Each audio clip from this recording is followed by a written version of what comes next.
Hand over the child, now. My blood froze as masked men stormed into the ICU, guns pointed at me and the medical staff. My newborn son squirmed in my arms, his tiny face scrunched up against my chest.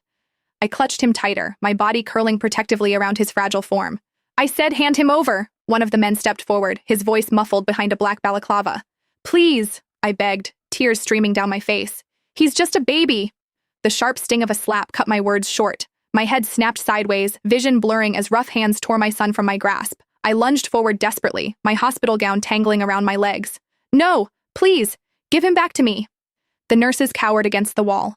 Where was security? Where was Callus?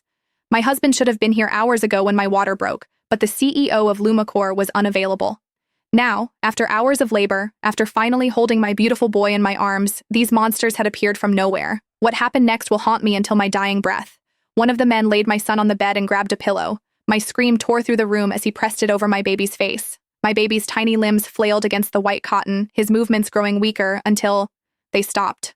No! God, no! I thrashed against the hands holding me back, my throat raw from screaming. The men laughed. They actually laughed, as my world collapsed around me. Someone stepped toward me, the butt of a gun raised. Pain exploded across my temple as he slammed it against my head. I didn't lose consciousness, though I wished I had.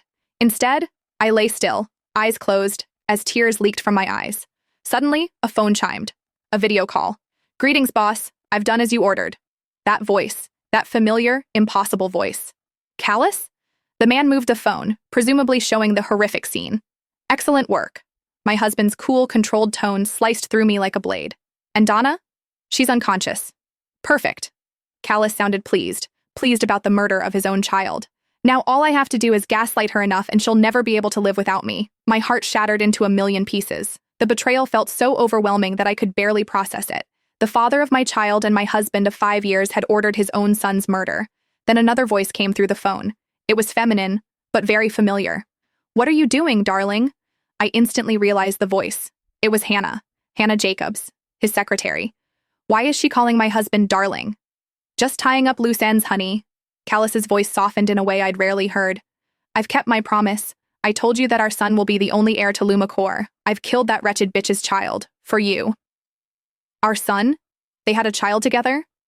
The room spun around me as I fought to remain still and to keep my breathing shallow with my eyes closed. 5 years of marriage, and my husband was not only cheating, but had started another family with his secretary.